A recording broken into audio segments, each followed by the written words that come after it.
आज बुखार तो है, लेकिन आप सबको देख के खुशी ही होती है, क्योंकि आप खुश लगते हो। 2 दिन पहले मध्य प्रदेश गई थी, वहां की जनता खुश नहीं लगती। जब भी मैं छत्तीसगढ़ आती हूं और संबोधित करती हूं जनता को, तो आप मुस्कुराते हुए दिखते हैं। इसका मतलब है कि यहाँ हालचाल ठीक है कि नहीं? अच्छे हैं, खास तौर से मेरी बहनें। देखिए, खैरागढ़ नागवंशी राजाओं की धरती है। राजा वीरेंद्र बहादुर सिंह जी और रानी पद्मावती देवी जी की कर्मभूमि है। आपको शायद मालूम होगा कि पद्मावती जी और इंदिरा जी का बहुत करीबी रिश्ता था। पद्मावती जी इलाहाबाद में उन्होंने पढ़ाई की, उसी समय इंदिरा जी से मिली थी जब वो छोटे छोटे थे, और तब से एक अच्छा उनका एक रिश्ता जुड़ा, वो एक मित्रता का रिश्ता जुड़ा। बाद में जब नेहरू जी को पता चला कि पद्मावती जी बहुत सेवा करती हैं समाज की, और कई ऐसी चीजें हैं जिनमें उन्होंने समाज के लिए बड़े बड़े कार्य किए हैं, तो पंडित जी और रविशंकर शुक्ल जी ने उनको प्रेरित किया कि राजनीति में आओ, और राजनीति के जरिए जनता की खूब अच्छी तरह से तुम सेवा कर पाओगी। तो ये एक पुराना रिश्ता है खैरागढ़ का हमारे परिवार के साथ। इसी के तहत इंदिरा संगीत विश्वविद्यालय की स्थापना हुई, और ये जो नाम इससे जुड़ा है, इंदिरा का नाम, ये पद्मावती जी ने अपनी बेटी को इंदिरा जी का नाम दिया। और फिर विश्वविद्यालय की जब स्थापना हुई तो इंदिरा जी आए उस विश्वविद्यालय का उद्घाटन को करने के लिए। तो एक लंबा रिश्ता है, एक पुराना रिश्ता है। बघेल जी ने कांग्रेस की तरफ से उस रिश्ते को निभाने का काम किया। बहुत समय से आपकी मांग थी कि खैरागढ़ जिला बने। आपसे बघेल जी ने ये वादा किया उपचुनाव के समय कि करेंगे, और जैसे ही नतीजा आया, उसके 3 दिन के भीतर खैरागढ़ का नया जिला बन गया। अब जिससे पहले कि मैं लंबा भाषण शुरू करूं, मैं बघेल जी का भाषण खत्म करती हूं। उन्होंने कहा कि घोषणा, उन्होंने मुझे बहुत लंबी लिस्ट दी है घोषणाओं की, तो सबसे पहले मैं घोषणा ही कर देती हूं। छत्तीसगढ़ की माताओं बहनों के लिए महतारी न्याय योजना लागू करेंगे, जिसमें प्रति सिलेंडर के रीफिल करने पर 500 रुपए की सब्सिडी आपको दी जाएगी। कांग्रेस सरकार बनते ही प्रदेश के 49,63,000 उपभोक्ताओं में से 42 लाख उपभोक्ताओं जिनकी मासिक खपत 200 यूनिट बिजली से कम है, उनका बिजली बिल पूरी तरह से माफ होगा। बाकी 7,63,000 उपभोक्ताओं को 200 यूनिट तक बिजली मुफ्त मिलेगी।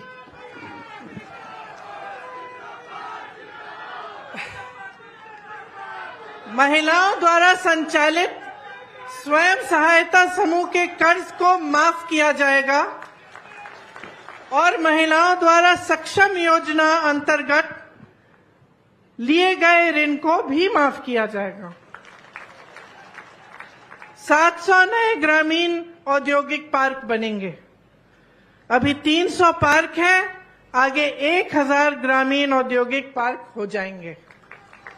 राज्य के सभी 6000 सरकारी हायर सेकेंडरी और हाई स्कूल को स्वामी आत्मानंद इंग्लिश और हिंदी मीडियम स्कूलों में अपग्रेड किया जाएगा। बहुत बढ़िया घोषणा है ये। सड़क दुर्घटना और अन्य आकस्मिक दुर्घटनाओं के लिए में छत्तीसगढ़ निवासियों को निःशुल्क स्वास्थ्य की सुविधा मिलेगी। परिवहन व्यवसाय से जुड़े 6,000 से अधिक वाहन मालिकों के 2018 तक से 726 करोड़ राशि के बकाया मोटरयान टैक्स ब्याज के कर्ज की माफी की जाएगी। सरकार बनते ही किसानों से तीवरा को भी एमएसपी में खरीदा जाएगा। तो देखिए, ये बहुत जरूरी है कि आप छत्तीसगढ़ की जनता हो, आप समझो कि आज छत्तीसगढ़ कहां खड़ा है। सामने दो राहें हैं, या तो आप भाजपा को चुनेंगे या आप कांग्रेस को चुनेंगे। और आप जहां पे आप खड़े हैं उसे समझना इसलिए जरूरी है कि कहीं गलती से आप गलत चीज न चुन लें। मैंने कहा मैं मध्य प्रदेश गई, ये छोटी बात नहीं है कि वहां की जनता दुखी लगती है। दुखी किस लिए है? क्योंकि वहां जाके देखिए उनको कितना मिल रहा है धान के लिए। जब मैंने मंच से कहा मध्य प्रदेश में कि जानते हैं कि छत्तीसगढ़ में जो आपसे लगा हुआ प्रदेश है, छत्तीसगढ़ में 2400, अब तो ज्यादा बढ़ गया है, 2600 कुछ हो गया है, 2400 से 2600 का आपको धान के लिए आपको दाम मिल रहा है, तो चौंक गई जनता। मैं देख रही थी लोगों के चेहरे चुप हो गए। बिजली बिल माफ करने की बात जो यहां पे मैं कर रही हूं, ये बातें, कितना विकास हुआ है। आज छत्तीसगढ़ देश और दुनिया में पहचाना जाता है। यहां आने से पहले आपकी बनाई हुई वो रागी का जो आटा है उसकी रोटी मैं खा के आई हूं, रोज खाती हूं।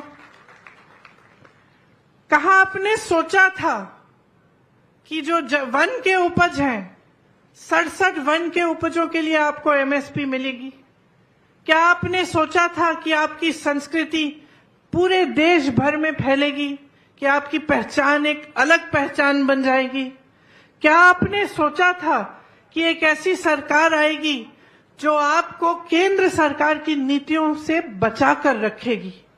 कोविड आया, कोरोना आया, तमाम बेरोजगारी फैली, मुश्किलें आई, लेकिन आपको फिर भी बघेल जी की सरकार ने बचा के रखा।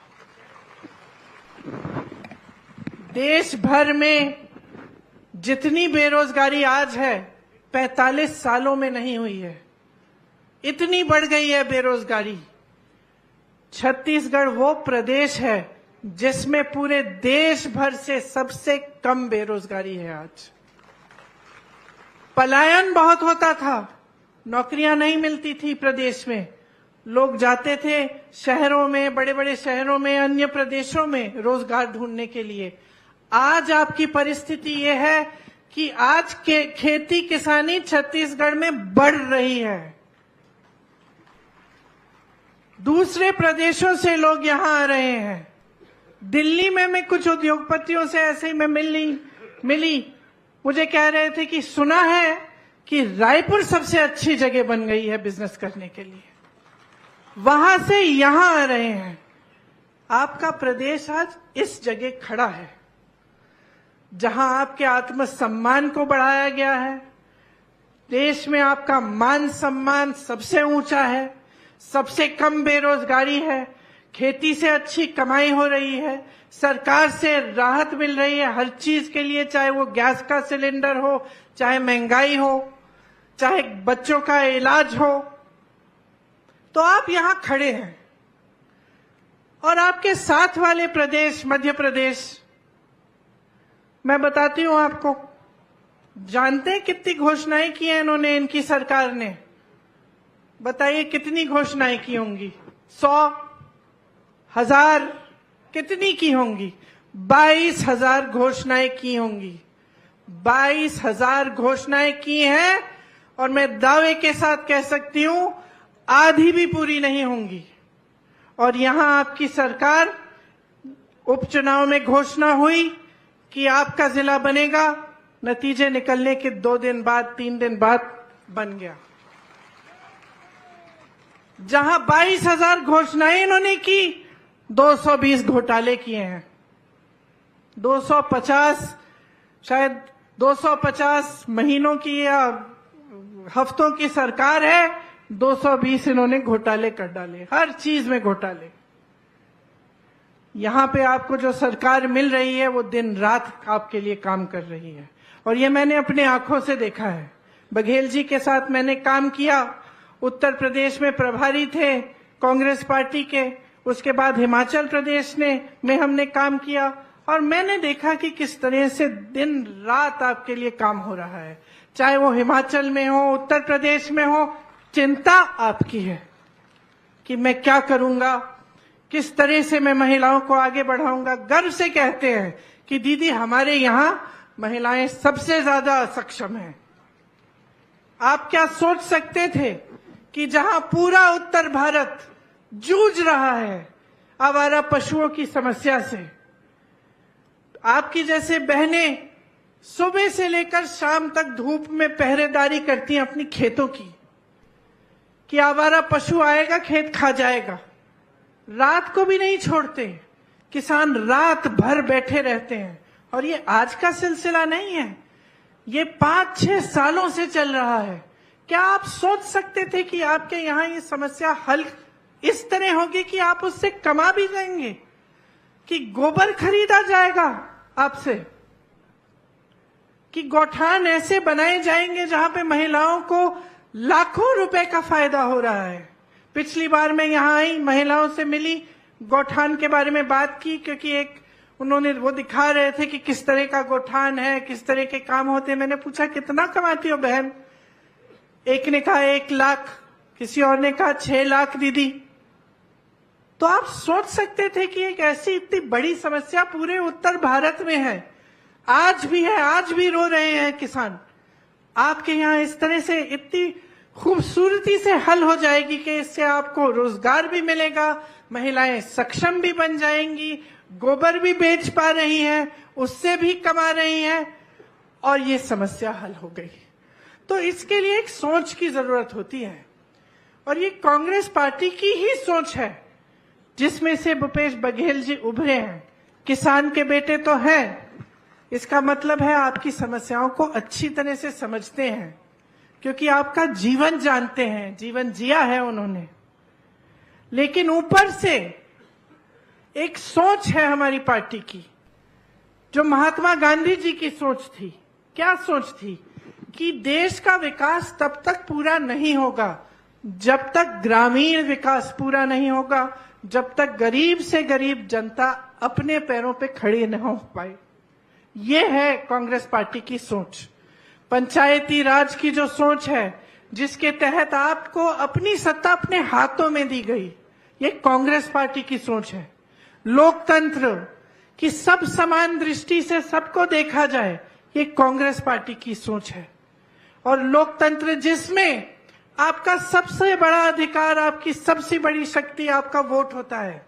एक बहुत बड़ी जिम्मेदारी दी है संविधान ने आपको। ये कांग्रेस पार्टी ने ये नींव डाली इस संविधान में, क्योंकि हमने सत्याग्रह किया और अंग्रेजों से आजादी की लड़ाई लड़ी, और ये आजादी की लड़ाई नेताओं की आजादी के लिए नहीं थी, ये आजादी की लड़ाई जनता की आजादी की लड़ाई थी। वो महापुरुष जो इस देश के लिए शहीद हुए, वो चाहते थे कि यहां बैठे एक एक भाई को, एक एक बहन को सत्ता अपने हाथों में मिले, एक पूरी शक्ति मिले, जिससे वो अपने जीवन और अपने भविष्य में बदलाव ला पाए। ये थी और है हमारी कांग्रेस पार्टी की नींव, और यही हमारी विचारधारा है। इसीलिए सबसे बड़ा काम क्या किया है हमारी सरकार ने छत्तीसगढ़ में?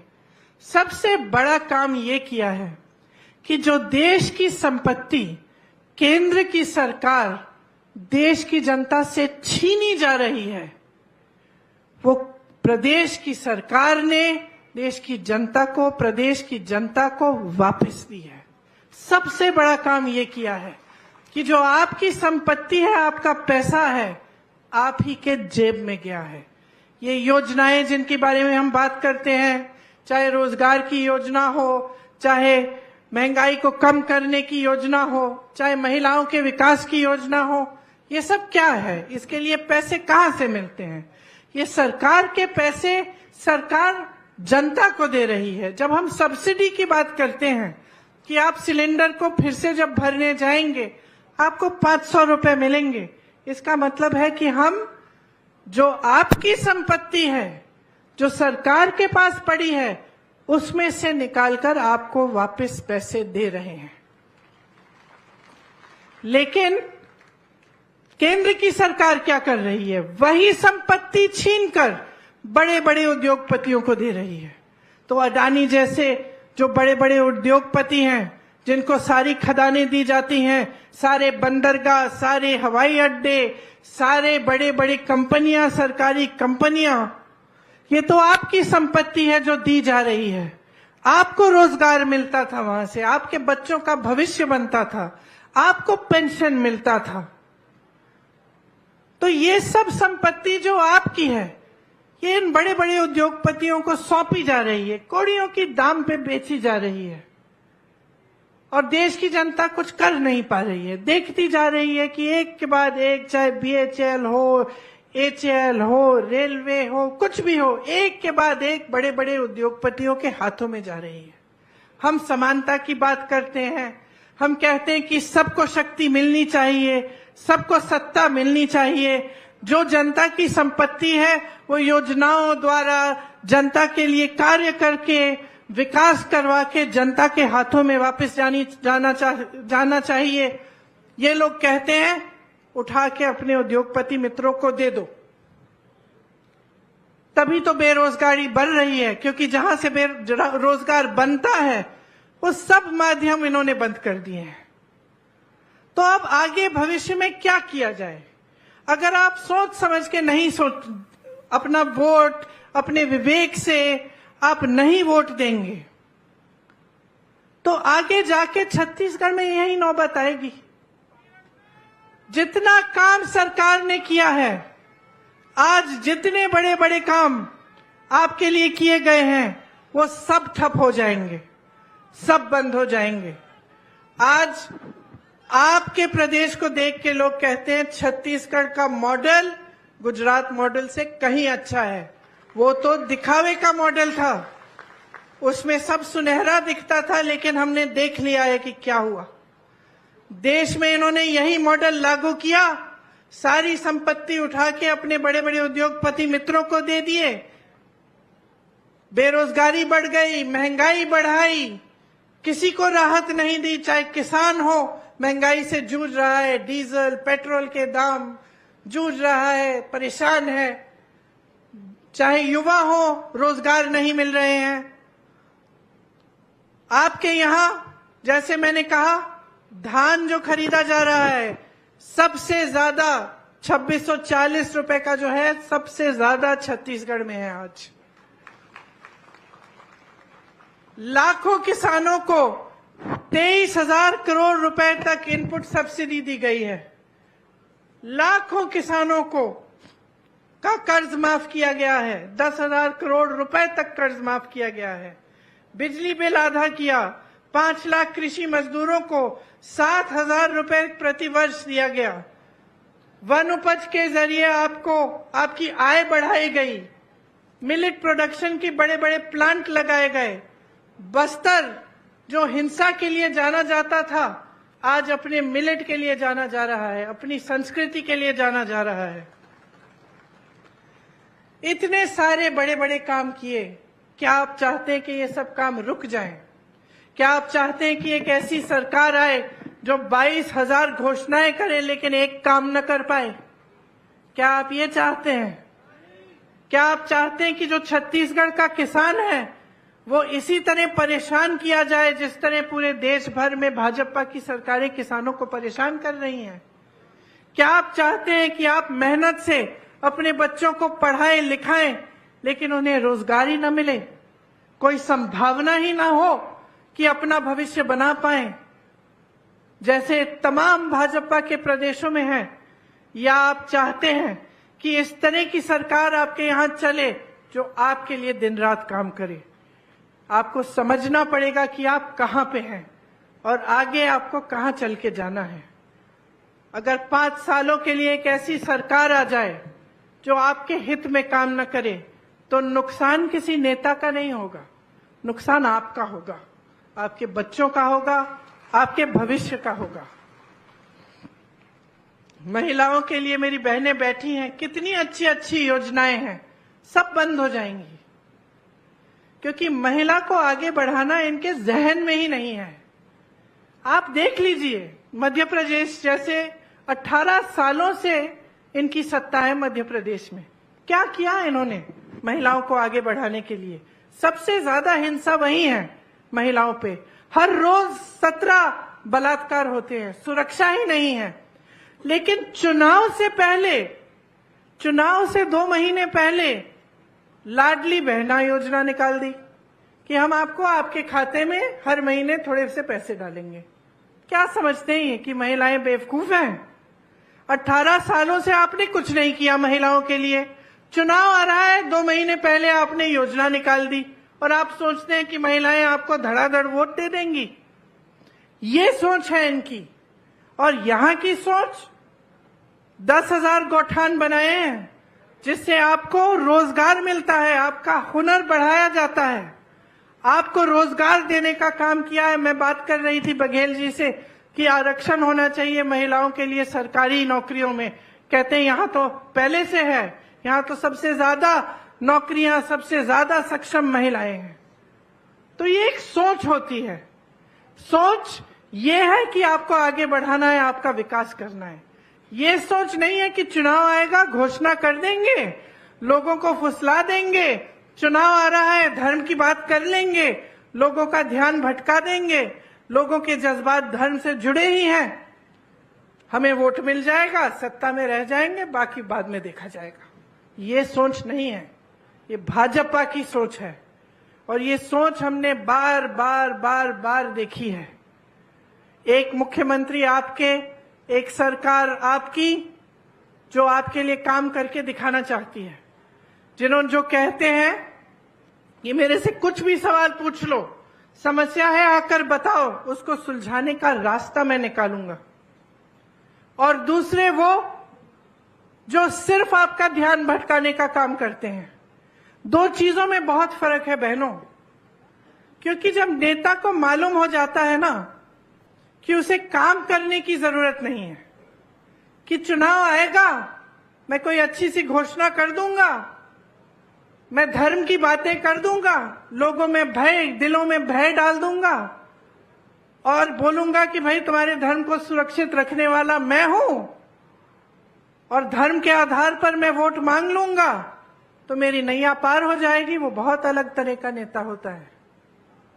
जो नेता समझता है कि अगर मैं काम नहीं करूंगा, अगर मैं जनता के साथ विश्वासघात करूंगा तो दोबारा जनता मुझे वोट नहीं देगी, तो मैं सत्ता में फिर से नहीं आ सकता। एक नेता वैसा हो जो मन में जनता के लिए श्रद्धा रखता है, जो जनता का आदर करता है, जो दिल से चाहता है कि जनता की समस्याओं का हल किया जाए, वो बहुत अलग तरह का नेता होता है। ये 2 अलग अलग राजनीति हैं बहनों और भाइयों, और आप जहां खड़े हैं आपके सामने यही 2 रास्ते हैं। एक राजनीति जो आपका ध्यान भटकाएगी, जो आपको आगे बढ़ाने की बातें करेगी, लेकिन जब Congress party OBC, SC, ST के लिए जातिगत जनगणना की बात करेगी तब चुप हो जाएंगे। हम क्या कह रहे हैं? हम कह रहे हैं कि गिनती कर लो, देश में गिनती कर लो, कितने ओबीसी हैं, कितने एससी हैं, कितने एसटी हैं, कौन कौन क्या क्या है, ताकि जब योजनाएं बने, जब रोजगार बांटे गए, जब ये सब काम हो तो अच्छी तरह से न्यायपूर्वक हो। अगर गिनती ही नहीं होगी, अगर हमें मालूम ही नहीं कि हमारे गांव में कितने बच्चे हैं, कितने शिक्षित हैं, कितने नहीं हैं, कितने कुछ भी, ये गिनती नहीं होगी तो हम उस गांव का विकास कैसे करेंगे? तो हम ये सवाल उठा रहे हैं कि जातिगत जनगणना करो, बिहार में जब गिनती हुई तो पता चला 84% ओबीसी SC ST हैं।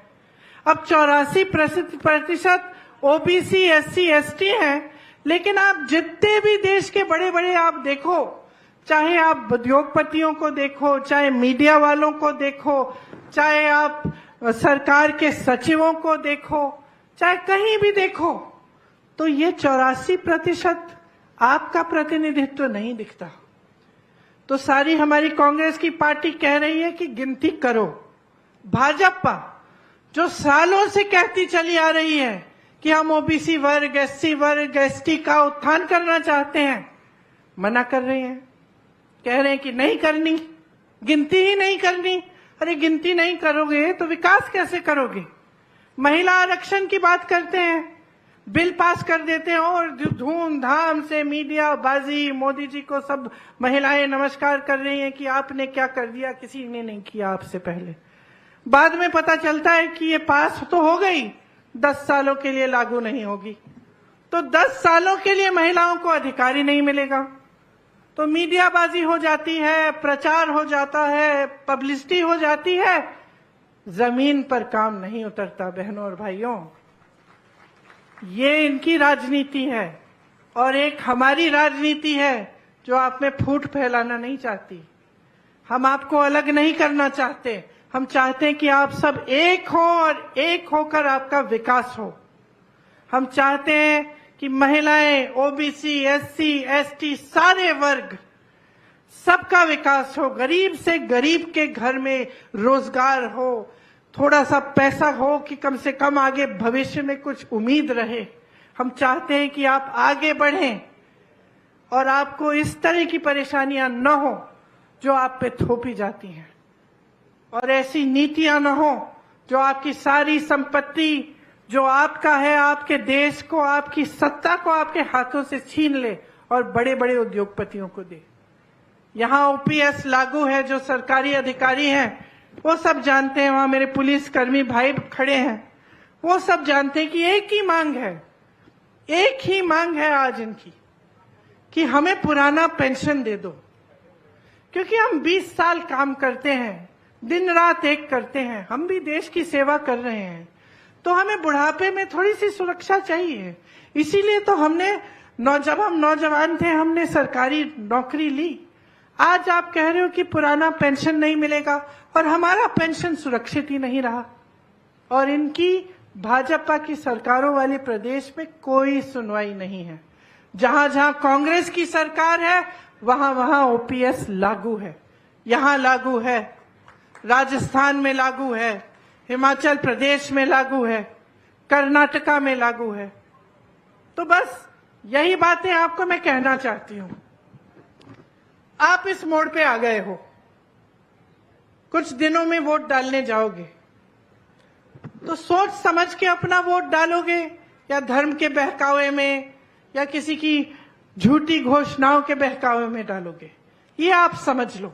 जो आपके सामने है, जो आपने 5 सालों से सरकार देखी है, जिसने आपका मान सम्मान बढ़ाया है, आपके पूरे देश और दुनिया में आपका नाम बनाया है, आप इस सरकार को 5 साल और मौका देंगे कि आपके लिए और भी मजबूती से काम करें, या फिर आप ऐसा रास्ता पकड़ेंगे जो आपको विकास नहीं, आपको सिर्फ परेशानियों का जीवन और मुश्किलों का जीवन देगा।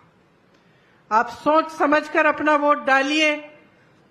जिस दिन आप वोट डालने के लिए जाएंगे, मेरी बातों को, बघेल जी की बातों को और साहू जी की बातों को जरूर याद रखना, क्योंकि ये वोट आपका है और आपके लिए है, प्रदेश आपका है।